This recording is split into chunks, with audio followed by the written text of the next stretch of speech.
hanomezan-tsiny saiko indraindray na sarotra zany atao indraindray tovery hevitra Ianao efa manana lalana voatokana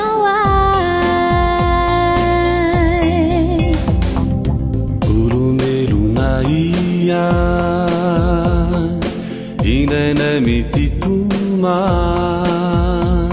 tsy takatry anio izay mety anton'izany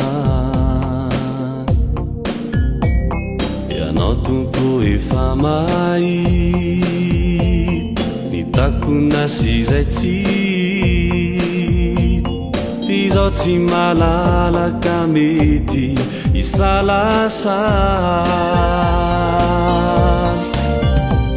nao maloka mangina nao feno fifalime ekeko Tompo izay fitondranao tsy hanomezan-tsiny Ianao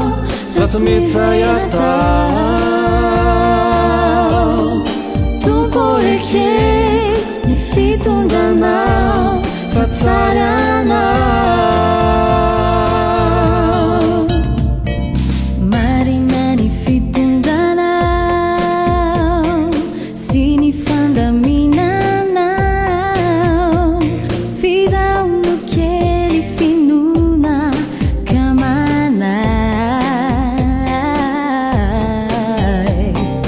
na mandalo aizina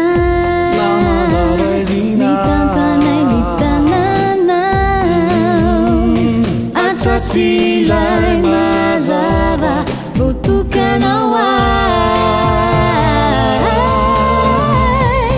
Ianao Tompo mahita izay isehoany aoriny Zaho matoky anao tsy mandany tsy mba mandao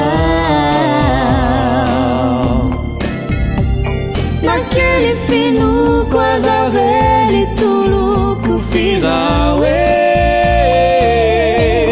tantano hatrany vimbino hatrany fa tsara anao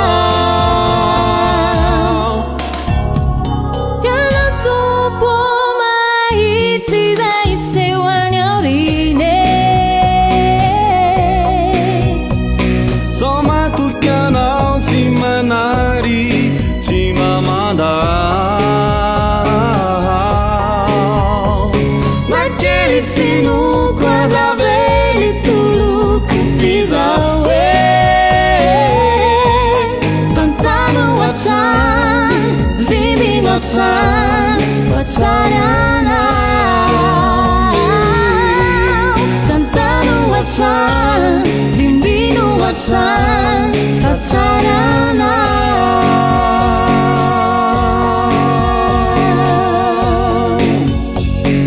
Tsara ny fitondranao